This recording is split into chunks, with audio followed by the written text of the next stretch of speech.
ujung bumi.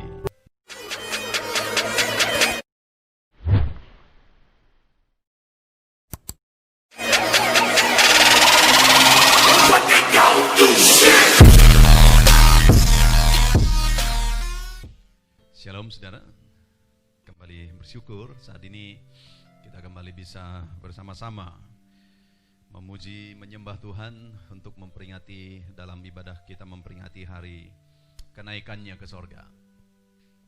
Kita bangga punya Allah, Juru Selamat kita, Dia yang mati turun dari sorga, lalu kemudian mati bagi kita, bangkit dari kematian, untuk menyatakan kemenangannya, untuk menanggung setiap kita, untuk menghapuskan segala dosa kita. Lalu kemudian hari ini kita memperingati hari kenaikannya ke sorga. Hanya Dia yang pernah datang dari sorga dan kembali ke sorga. Itu sebabnya wajar kalau Dia berkata bahwa akulah jalan kebenaran dan hidup, tidak ada yang sampai kepada Bapa di sorga kecuali melalui Dia, karena hanya Dia yang berasal dari sorga. Dan hari ini kita memperingati Dia kembali ke sorga. Dan kemudian satu saat setiap kita akan datang ke tempat Dia mempersiapkan tempat bagi kita, setiap kita hari ini. Amin. Saudara, saat ini kita akan kembali merenungkan firman Tuhan saat kenaikan Tuhan Yesus ke sorga. Saya mau kita melihat peristiwa itu di dalam Kisah Rasul pasal yang pertama mulai ayat 6 sampai ayat 11. Tapi kita akan baca mulai ayat 6 sampai ayat 9 saja. Kisah Rasul pasal 1 ayat 6 sampai ayat 9. Saudara perhatikan Alkitab saudara. Yesus terangkat ke sorga. Maka Roh Kudus turun ke atas kamu, dan kamu akan menjadi saksiku di Yerusalem dan di seluruh Yudea dan Samaria dan sampai ke ujung bumi. Sesudah Ia mengatakan demikian, terangkatlah Ia, disaksikan oleh mereka, dan awan menutupnya dari pandangan mereka. Saudara, kalau satu orang pergi untuk jangka waktu yang panjang, untuk jangka waktu yang lama, maka apa yang dia katakan atau apa yang menjadi pesan terakhirnya itu menjadi sesuatu yang penting. Nah, saat Yesus naik ke sorga, juga ada pesan yang ditinggalkannya bagi saya dan saudara, bagi murid-muridnya, ada pesan yang ditinggalkannya bagi kita. Dan jelas kalau saudara lihat ayat 9, dilakukan oleh Yesus sebelum Dia naik ke sorga adalah memberi pesan kepada murid-muridnya. Dan pesan itu jugalah yang Dia mau sampaikan hari ini kepada setiap kita saat kita memperingati hari kenaikan Tuhan Yesus ke sorga. Tentulah hal itu adalah sesuatu yang sangat penting, sehingga itu menjadi pesan terakhir Tuhan Yesus sebelum Dia naik ke sorga. Tentulah hal itu menjadi sesuatu yang perlu kita pahami, perlu kita terapkan dalam kehidupan kita sebagai pengikut Kristus, sehingga itu dibuat menjadi pesannya yang terakhir. Nah, itu sebabnya hari ini saya mau kita lihat bersama apa yang menjadi pesan Yesus yang terakhir bagi kita. Apa yang menjadi pesan Yesus yang terakhir bagi umat-umatnya sebelum Dia naik ke sorga. Nah, kalau kita lihat ayat yang ke-6, maka di sana diawali dari murid-muridnya bertanya demikian, ayat 6 ya. Maka bertanyalah mereka yang berkumpul di situ, Tuhan, maukah Engkau pada masa ini memulihkan kerajaan bagi Israel? Oke. Lalu kemudian kita lihat ayat yang ke-7. Itu perkataan Yesus yang menjadi pesannya yang pertama. Jawabnya, engkau tidak perlu mengetahui masa dan waktu yang ditetapkan Bapa sendiri menurut kuasanya. Sebelum Dia naik ke sorga, ada satu peristiwa yang terjadi di Israel waktu itu, di mana mereka sedang mengalami satu penjajahan, di mana bangsa Roma sedang menjajah mereka, sedang menguasai mereka. Jadi orang Israel waktu itu menghadapi satu masalah, di mana mereka itu bukan bangsa yang merdeka. Mereka sedang dijajah, mereka menderita, mereka susah.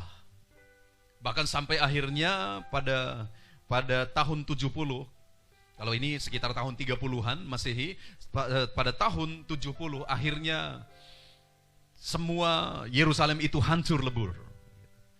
Karena memang mereka sedang dijajah, mereka sedang menderita, mereka sedang susah. Dan saat Yesus juga ditangkap, disalibkan itu oleh tentara Roma, oleh pemerintahan Roma juga ikut terlibat di sana. Dan sekalipun orang Yahudi yang menjadi penyebab akhirnya Yesus ditangkap. Nah, tapi hal yang saya ingin kita lihat bahwa orang Israel waktu itu sedang mengalami satu masalah, satu persoalan di mana mereka hidup dalam penjajahan, hidup menderita. Nah, dalam peristiwa seperti itulah, dalam suasana pengalaman seperti itulah, akhirnya murid-muridnya bertanya, Tuhan, maukah Engkau pada masa ini memulihkan kerajaan bagi Israel? Di mana kerajaan mereka sedang runtuh, di mana negara mereka sedang dijajah, sehingga mereka bertanya kepada Tuhan Yesus, maukah Tuhan Engkau saat ini memulihkan kerajaan bagi Israel? Memang ada janji firman Tuhan bahwa Mesias akan datang sebagai raja. Sehingga itu yang menyebabkan melatar belakangi mereka meminta, karena mereka tahu ayat itu, mereka tahu janji itu, sehingga mereka berkata kepada Yesus, meminta kepada Yesus, maukah Engkau saat ini menggenapi janji itu? Itu kira-kira. Maukah Engkau saat ini memulihkan Israel yang sedang dijajah ini, yang sedang menderita ini? Lalu kemudian jawab Yesus, Engkau tidak perlu mengetahui masa dan waktu yang ditetapkan Bapa sendiri menurut kuasanya. Dari pesan Yesus yang pertama ini, ada dua hal yang saya ingin kita renungkan. Yang pertama adalah bahwa jawabnya, engkau tidak perlu mengetahui masa dan waktu yang ditetapkan Allah sendiri menurut kuasanya. Yang diminta oleh murid-muridnya tadi apa? Pemulihan atas situasi mereka, atas keadaan mereka, atas bangsa mereka. Lalu apa kata Yesus? Engkau tidak perlu mengetahui masa dan waktu yang ditetapkan Allah sendiri menurut kuasanya. Dari bahasa itu, dari bahasa Yesus itu, kita bisa melihat bahwa Bapa atau Tuhan sudah menetapkan waktu pemulihan itu. Tapi Yesus mau menegaskan bahwa waktu kapan pemulihan itu terjadi, itu bukan urusanmu, gitu kira-kira. Yang perlu engkau ketahui adalah ada waktu, ada masa bahwa Bapa akan mengerjakan pemulihan. Kalau kita lihat ke situasi kita saat ini, saudara, saya pikir ini juga janji Tuhan yang menghiburkan bagi kita. Ada hal yang tidak jelas bagi kita, dan kemudian anak-anak Tuhan, semua kita berdoa, Tuhan pulihkan, Tuhan pulihkan. Mari kita terus berdoa, mari kita terus memohon. Tapi untuk masa dan waktu pemulihan itu bukan urusan kita. Masa kapan Tuhan mengerjakan pemulihan itu urusan Tuhan sendiri. Yang Tuhan mau kita kerjakan adalah lakukan saja apa yang menjadi bagian kita. Dan hal kedua yang juga masih berhubungan dengan itu adalah yang saya ingin kita lihat dari ayat ini, janji bahwa sebelumnya sebenarnya Tuhan sudah menjanjikan bahwa Yesus akan datang sebagai raja. Itu sebenarnya janji untuk nanti. Sekalipun sekarang waktu diketandatangannya yang pertama juga dia tetap raja, tapi dia datang untuk mati sebagai penebus. Tapi dinyatakan sepenuhnya dia menjadi raja, raja di atas segala raja, yang berkuasa secara nyata. Nanti itu adalah pada kerajaan 1000 tahun dan akhirnya sorga yang kekal. Jadi sebenarnya ayat 7 ini Tuhan mau menegaskan bahwa ada masa memang nanti Tuhan akan mengerjakan pemulihan di mana Yesus sendiri akan menjadi raja. Karena tadi dimintakan, maukah engkau pada masa ini memulihkan kerajaan bagi Israel? Ya, dia akan menjadi raja di kerajaan 1000 tahun nanti. Kapan itu terjadi? Itu bukan urusan manusia, itu sudah ditetapkan Tuhan sendiri. Hanya Bapa yang tahu, kata firman Tuhan. Nah, artinya bahwa sebenarnya pemulihan yang sempurna itu nanti yang akan terjadi di kekekalan. Itu yang saya mau kita sadar juga bahwa dunia ini sekalipun dipulihkan, dunia ini hanya bersifat sementara. pemulihan yang terjadi di dunia ini itu hanya bersifat sementara. Artinya apa? Yesus mau menegaskan di sini sebenarnya bahwa sudah ditetapkan oleh Tuhan pemulihan yang sempurna, pemulihan yang dijanjikan itu, yaitu pemulihan untuk kekekalan, di mana Yesus nanti menjadi raja di atas segala raja, di mana Dia nanti di sana akan menjadi raja yang berkuasa. Di sana tidak ada lagi penderitaan, di sana tidak ada lagi penyakit, di sana tidak ada lagi virus, di sana tidak ada lagi kesusahan. Kapan itu terjadi? Nanti saat Dia menjadi raja di kerajaan 1000 tahun dan di sorga yang kekal. Artinya pesan Yesus yang pertama saat ini adalah memang Dia menjanjikan satu pemulihan. Di bumi ini pun saat kita berdoa, Dia menjanjikan satu pemulihan. Bagian kita adalah kerjakan apa yang menjadi bagian kita. Tuhan akan kerjakan pemulihan. Tapi satu hal yang harus kita sadar adalah sepulih-pulihnya dunia ini bukan itu sebenarnya yang dikehendaki oleh Tuhan. Bukan pemulihan dunia ini, tetapi sebenarnya yang dikehendaki oleh Tuhan kita sadari adalah bahwa nanti ada Dia yang menjadi raja di atas segala raja, dan ada langit dan bumi yang baru. Di sanalah kita akan mengalami kesenangan, kedamaian kekal sampai selama-lamanya. Di sana tidak ada lagi penderitaan, di sana tidak ada lagi kesusahan. Jadi pesan Yesus sebelum Dia naik ke sorga, Dia menjelaskan, Dia menegaskan bahwa Tuhan akan melakukan pemulihan. Tuhan akan mengerjakan pemulihan. Tapi hal yang lain juga yang harus kita sadari adalah bahwa pemulihan yang paling kita harapkan seharusnya bukan di bumi ini, tapi pemulihan nanti, pemulihan yang akan terjadi nanti. Jadi pengharapan kita bukan di dunia ini. Kita tidak tahu apa yang akan terjadi. Badan Kesehatan Dunia, WHO sudah bilang, virus corona tidak akan pernah bisa hilang lagi dari bumi ini sampai akhir zaman. Saya percaya Tuhan akan mengerjakan pemulihan bagi anak-anaknya. Tapi pemulihan dalam bentuk yang berbeda yang dikehendaki oleh Tuhan.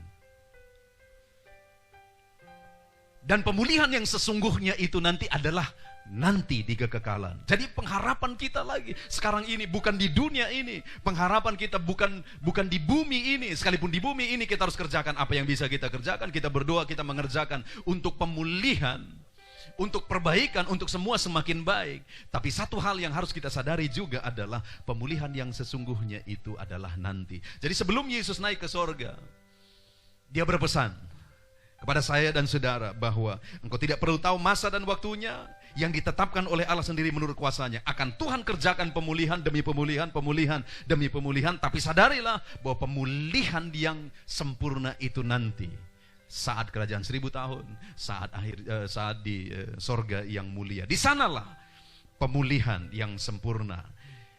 Jadi pengharapan kita bukan di bumi ini, pengharapan kita itu nanti di kekekalan. Pesan Yesus yang pertama bagi kita saat ini. Lalu yang kedua,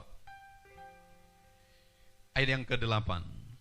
Tetapi kamu akan menerima kuasa kalau Roh Kudus turun ke atas kamu, dan kamu akan menjadi saksiku di Yerusalem dan di seluruh Yudea dan Samaria dan sampai ke ujung bumi. Kalau kita lihat, ini butuh perenungan. Kenapa? Karena saat murid-muridnya berkata, maukah engkau memulihkan kerajaan bagi Israel? Lalu saat Dia menjawab, engkau tidak perlu tahu masa dan waktunya. Lalu kemudian ayat 8 seperti berbeda topiknya. Dia berkata, tetapi kamu akan menerima kuasa kalau Roh Kudus turun ke atas kamu. Artinya bahwa pemulihan itu belum terjadi sekarang. Kalau kita lihat sejarahnya waktu itu, mereka meminta pemulihan, tapi tahun 70 kemudian kehancuran yang terjadi. Itu sebabnya, itulah alasannya sehingga Yesus berkata, tetapi kamu akan menerima kuasa kalau Roh Kudus turun ke atas kamu. Artinya apa? Untuk menjalani situasi ini kamu perlu Roh Kudus. Itu yang Yesus mau ajarkan sebelum Dia naik ke surga. Situasi ini tidak akan berubah, bahkan situasi ini makin buruk. Jadi waktu itu ketika mereka minta pemulihan pada sekitar tahun 70-an, 30-an di sini, tahun 70-an hancur semua. Nah itu sebabnya Yesus berkata, kamu perlu kuasa Roh Kudus dalam menghadapi ini semua. Di tahun 70 nanti, secara tersirat, di tahun 70 terjadi kehancuran. Dan itu pasti terjadi. Dan yang menjadi masalahnya sekarang, kamu kuat atau tidak. Dan Yesus berkata bahwa kamu butuh kuasa untuk menjalani situasi yang sedang kamu alami. Kamu butuh kuasa untuk menghadapi situasi yang sedang kamu hadapi. Dan kuasa itu, dan kamu akan menerima kuasa itu kalau Roh Kudus turun ke atas kamu. Artinya pesan Yesus yang kedua terhadap situasi yang dihadapi murid-muridnya dari zaman ke zaman, termasuk di zaman kita ini, adalah bahwa kita perlu kuasa Roh Kudus menghadapi apa yang sedang kita alami saat ini. Kita perlu kuasa Roh Kudus untuk menjadi kekuatan bagi kita untuk menjalani apa yang sedang kita alami hari ini. Tapi yang menjadi masalahnya adalah dalam kondisi seperti ini, apakah anak-anak Tuhan sedang mencari kekuatan dari Roh Kudus? Apakah anak-anak Tuhan sedang mencari kekuatan kuasa dari Roh Kudus untuk menghadapi apa yang terjadi sekarang? Karena firman Tuhan berkata, kuasa itu akan kamu terima kalau Roh Kudus turun ke atas kamu. Kamu perlu kuasa, kamu perlu kekuatan untuk menghadapi apa yang terjadi sekarang. Dan kamu perlu kuasa dari Roh Kudus. Kuasa itu akan kamu terima saat Roh Kudus turun ke atas kamu. Kita perlu kuasa Roh Kudus untuk menguatkan, untuk menghiburkan, untuk memberi kebijakan bagi kita dalam menghadapi apa yang terjadi sekarang.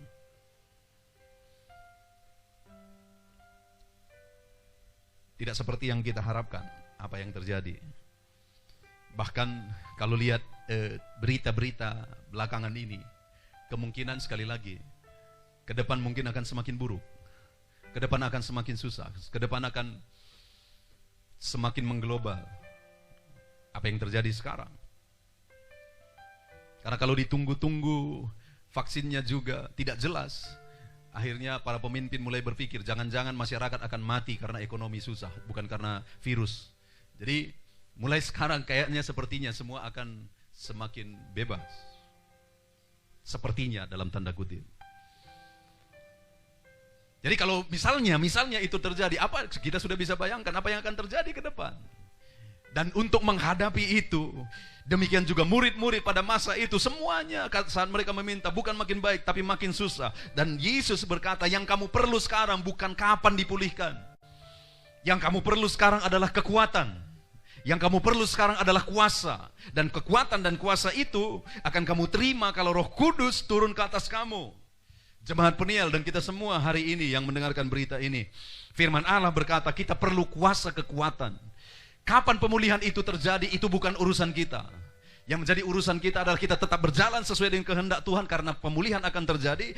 Dan yang kedua adalah kita meminta supaya Roh Kudus itu terus memenuhi kita. Karena dengan demikianlah kita akan menerima kuasa untuk menghadapi situasi yang kita alami. Lalu kemudian yang terakhir, masih ayat yang ke-8, bagian kedua. Tetapi kamu akan menerima kuasa kalau Roh Kudus turun ke atas kamu. Dan kamu akan menjadi saksiku di Yerusalem dan di seluruh Yudea dan Samaria dan sampai ke ujung bumi. Minggu lalu kita juga sudah belajar bahwa dalam kondisi seperti ini anak-anak Tuhan harus menjadi saksi. Dalam kondisi seperti ini anak-anak Tuhan harus menjadi contoh. Dalam kondisi seperti ini anak-anak Tuhan harus menjadi teladan. Dan ternyata itu juga yang dipesankan oleh Yesus sebelum dia naik ke sorga. Bahwa kamu harus menjadi saksi di Yudea, Samaria dan Yerusalem, Yudea, Samaria dan sampai ke ujung bumi. Dalam kondisi belum berubah. Mereka meminta, maukah engkau Tuhan memulihkan kerajaan bagi Israel? Gak perlu kamu tahu kapan waktunya. Yang terjadi adalah setelah itu apa yang terjadi? Makin hancur dan kemudian Yerusalem runtuh. Tapi Yesus berkata, dengan runtuhnya Yerusalem, kamu akan menjadi saksiku di Yerusalem, seluruh Yudea dan Samaria dan sampai ke ujung bumi. Melalui keruntuhan itu malah Injil makin tersebar ke seluruh dunia. Dan sampai kepada kita hari ini. Artinya bukan pemulihan kondisi yang paling utama saat ini, tapi kehendak Tuhan. Bahwa kehendak Tuhan Injil harus diberitakan pada waktu itu. Kehendak Tuhan berita keselamatan harus diberitakan. Dan anak-anak Tuhan harus menjadi saksi. Yang paling utama yang Tuhan kehendaki saat ini adalah bahwa kita harus jadi saksi. Kamu harus jadi saksi. Sekalipun kondisi belum berubah, kamu harus jadi saksi. Sekalipun kondisi mungkin akan semakin buruk, kamu harus menjadi saksi. Itu yang Tuhan pesankan. Dan sesudah mengatakan demikian, terangkatlah dia ke sorga. Dia berpesan kepada kita. Dan menegaskan kepada kita bahwa kalau saudara merindukan pemulihan, Tuhan berkata akan ada pemulihan itu. Tapi saudara, saya dan saudara juga harus sadar bahwa pemulihan yang sempurna itu terjadi nanti saat Yesus datang memerintah sebagai Raja. Pada kerajaan 1000 tahun dan pada sorga yang mulia. Itulah pemulihan yang sempurna. Artinya apa? Di dunia ini kita mengharapkan pemulihan demi pemulihan yang terjadi. Tapi kita juga harus sadar bahwa harapan kita, urusan kita bukan dunia ini sebenarnya. Pemulihan yang kita nantikan bukan di dunia ini. Tapi pemulihan yang kita nantikan itu adalah pemulihan nanti saat Dia datang kedua kali menjadi Raja, memerintah. Lalu yang kedua, bahwa dalam kondisi yang kita alami mungkin situasi belum berubah. Berapa waktu ke depan belum berubah. Firman Allah berkata bahwa kamu butuh kuasa dan kamu akan menerima kuasa itu kalau Roh Kudus turun ke atas kamu. Dan kemudian yang terakhir, firman Allah berkata bahwa kamu harus menjadi saksi sekalipun kondisi belum berubah. Kamu harus jadi saksi dimanapun, di tempat orang-orang terdekat, bahkan dimanapun kita harus menjadi saksi sekalipun kondisi belum berubah. Itu yang dipesankan oleh Yesus, dan sesudah mengatakan demikian, Dia naik ke sorga. Mari saudara, dalam menjalani kehidupan kita, harapkan pemulihan, tetapi sadarilah bahwa pemulihan yang sempurna itu nanti saat kekekalan. Jadi harapan kita itu adalah pada kekekalan. Dan kemudian sadarilah bahwa kita butuh kuasa. Dan kuasa itu ketika Roh Kudus turun atas kita, kita terima saat Roh Kudus memenuhi kita. Jadi hiduplah selalu dalam kepenuhan Roh Kudus. Hiduplah selalu memohon supaya Roh Kudus memenuhi kita. Lalu kemudian yang terakhir, dalam kondisi seperti ini kita harus jadi saksi, dan mungkin kondisinya belum akan berubah, di sana pun kita harus tetap menjadi saksi. Kita tunduk kepala. Saudara, ini adalah masa penyaringan. Dalam kondisi seperti inilah akhirnya diketahui yang mana anak Tuhan yang sungguh-sungguh ikut Tuhan. Dalam kondisi seperti inilah diketahui yang mana anak-anak Tuhan yang sungguh-sungguh mencari Tuhan.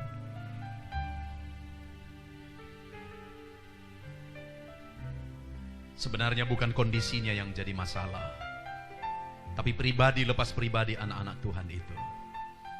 Saudara tahu, saat Yesus naik ke sorga, saat itu kegerakan besar terjadi. Saat Yesus meninggalkan murid-muridnya, bukannya malah murid-muridnya akhirnya melempem dan akhirnya tidak berbuat apa-apa. Tapi saat Yesus naik ke sorga, mulai saat itulah kegerakan besar terjadi. Karena ada pesan Yesus yang mereka terapkan dalam hidup mereka. Bahwa harapan mereka bukan pemulihan yang untuk sekarang di dunia ini, tetapi harapan mereka, tujuan mereka, yang mereka nantikan adalah pemulihan nanti saat Yesus sendiri datang sebagai Raja, memerintah. Itu yang membuat mereka semangat sekalipun situasi tidak berubah. Itu yang membuat mereka semakin semangat sekalipun situasi makin buruk. Karena mereka sadar bahwa hidup mereka bukan untuk dunia ini. Perjuangan mereka bukan untuk dunia ini. Perjuangan mereka bukan untuk dunia ini lebih baik. Apalagi di zaman kita ini, dunia tidak akan semakin baik. Harapan kita, tujuan kita bukan dunia ini. Harapan kita adalah bahwa nanti Yesus akan datang sebagai Raja. Di sana pemulihan sempurna terjadi. Tidak ada penderitaan, tidak ada kesusahan, tidak ada persoalan, tidak ada virus. Itu yang perlu kita sadari, saudara, bahwa yang kita inginkan, yang kita rindukan, yang paling dalam yang kita rindukan adalah nanti pemulihan sempurna nanti saat Yesus datang sebagai Raja. Sehingga apapun yang terjadi di dunia ini hari-hari ini, sehingga sekalipun keadaan semakin buruk, itu tidak akan melahirkan kekecewaan dan membuat kita meninggalkan Tuhan. Karena yang kita harapkan adalah nanti saat Yesus datang sebagai Raja. Saat-saat peristiwa seperti ini, anak-anak Tuhan sedang disaring. Yang mana tetap cinta Tuhan, yang mana yang akhirnya imannya gugur, imannya luntur, yang mana akhirnya nyaman tanpa mencari Tuhan, tapi yang mana yang terus haus akan Tuhan dan terus mencari Tuhan sekalipun keadaannya sulit. Orang-orang seperti itu adalah orang-orang di mana hidupnya, di dalam hidupnya Roh Kudus bekerja. Itu sebabnya Yesus berkata, saat kondisi yang kamu alami saat ini, kamu perlu kuasa, dan kuasa itu akan kamu terima kalau Roh Kudus turun ke atas kamu. Yang kamu paling butuhkan saat ini bukan pemulihan keadaan. Yang paling kamu butuhkan adalah Roh Kudus turun ke atas kamu, dan kemudian kamu menerima kuasa dan kekuatan untuk menjalani semuanya. Saya dan saudara perlu Roh Kudus. Saat penyaringan, saat penampian ini, saya dan saudara perlu Roh Kudus untuk kita tetap kuat melangkah bersama. Apapun keadaannya, apapun situasinya. Saya dan saudara perlu Roh Kudus untuk kita membuat kita tetap haus akan Tuhan. Membuat kita tetap mencari Tuhan. Saat banyak orang-orang tidak peduli lagi untuk beribadah, untuk mencari Tuhan dalam kehidupannya. Dan saat seperti ini adalah waktu bagi kita melakukan kehendak Tuhan untuk tetap menjadi saksi, untuk tetap menjadi garam, untuk tetap menjadi terang. Kamu akan menjadi saksiku, kata Yesus. Dan setelah mengatakan demikian, dia naik ke sorga. Ya Tuhan, kami mengharapkan pemulihan. Kami mendambakan pemulihan sempurna nanti saat Engkau datang sebagai Raja di atas segala raja. Kami berdoa buat pemulihan bumi ini. Kami berdoa buat pemulihan bangsa ini. Kami berdoa buat pemulihan segala sesuatunya. Tapi harapan kami bukan pemulihan di bumi ini, karena bumi ini sifatnya sementara. Pengharapan kami adalah pemulihan yang sempurna saat Yesus datang sebagai Raja, memerintah sebagai Raja. Dan untuk menjalani situasi yang ada, keadaan yang ada saat ini, yang kami butuhkan adalah Roh Kudus untuk kami kuat. Roh Kudus, penuhi terus anak-anak-Mu. Ajar kami selalu haus dan rindu untuk dipenuhi oleh kuasa-Mu. Dan ajar kami untuk terus menjadi saksi, ya Tuhan. Apapun keadaannya. Karena hidup di dunia ini sebentar. Hidup di dunia ini hanya sementara. Kami mau jadi saksi. Terima kasih Bapa. Haleluya. Ku buka hati untuk jamahan-Mu, berserah penuh di hadirat-Mu. Kau ambil alih seluruh hidupku di altar-Mu, menyembah-Mu. Terima kasih Bapa. Pada hari ini saat kami memperingati hari kenaikan-Mu ke sorga, ada pesan yang sangat relevan, sangat sesuai dengan apa yang kami hadapi saat ini. Saat murid-murid-Mu pada waktu itu memohon pemulihan. Pemulihan keadaan, pemulihan situasi. Engkau berkata, Engkau tidak perlu tahu kapan waktunya. Sudah ditetapkan Allah pemulihan sempurna nanti. Itu sebabnya saat ini Tuhan, ajar kami untuk berpengharapan. Ajar kami untuk menunjukkan pengharapan kami pada saat Engkau datang sebagai Raja di atas segala raja. Itulah pengharapan kami yang sesungguhnya. Itulah yang paling kami inginkan, impian kami sesungguhnya. Karena dunia ini sementara. Dan dunia ini penuh dengan persoalan, penuh dengan kesusahan. Kami berdoa buat pemulihan dunia ini, tapi pemulihan yang kami harapkan, menjadi pengharapan kami adalah pemulihan saat Yesus datang memerintah sebagai Raja.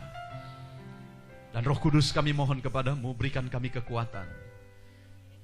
Roh Kudus, biarlah Engkau selalu memenuhi kehidupan kami, sehingga dalam kami menjalani kehidupan kami hari demi hari, kami kuat bersama dengan Roh Kudus. Dan ajar kami terus menjadi saksi-Mu. Dimanapun kami berada, kami terus jadi saksi Tuhan. Terpujilah nama Tuhan, kami bersyukur buat hari ini saat kami memperingati hari kenaikan-Mu ke sorga. Pesan-Mu bagi kami akan terapkan dalam hidup kami. Kami akan hidupi dalam kehidupan kami. Terpujilah namamu Bapa yang baik, berkati anak-anakmu yang berkumpul hari ini, seberapa yang berkumpul di tempat ini. Para tim untuk ibadah live streaming ini, berkati semua anak-anakmu seberapa yang berkumpul, berkati semua anak-anakmu yang ada di rumah dan semua yang bisa menyaksikan siaran ini. Tuhan memberkati mereka dimanapun mereka berada. Ajar kami semua untuk menghidupi apa yang menjadi pesan terakhirmu sebelum Engkau naik ke surga. Terpujilah nama Tuhan. Kami sungguh bersyukur Bapa, dan kami kembalikan segala pujian, segala hormat, kemuliaan hanya bagi Tuhan. Dalam nama Tuhan Yesus Kristus. Berkati juga anak-anakmu yang memberikan persembahan, kembalikan berlipat kali ganda. Tuhan yang membuka jalan, Tuhan yang memberkati anak-anakmu dalam kondisi seperti ini. Berikan hikmat Tuhan, untuk jadi jalan Engkau memberkati anak-anakmu. Terpujilah namamu Bapa. Segala pujian hormat bagi Tuhan. Dalam nama Yesus. Haleluya, haleluya. Mari saudara kita angkat tangan kepada Tuhan. Kita terima berkat dari Tuhan. Turun kiranya berkat dari Allah Bapa dari sorga, cinta kasih melalui Yesus Kristus, persekutuan kita yang semakin indah dalam Roh Kudus. Turun berkat itu ke atas kita semua, saat ini kembali bahkan sampai selamanya. Dalam berkat nama yang ajaib, yang luar biasa, yaitu nama Tuhan Yesus Kristus. Diberkatilah hidup saudara, diberkatilah keluarga saudara, diberkati usaha pekerjaan saudara, diberkati seluruh kehidupan saudara. Dalam berkat nama yang ajaib, yang luar biasa, itu nama Tuhan Yesus Kristus. Mari semuanya dengan penuh iman sama-sama kita katakan amin. Amin. Puji Tuhan.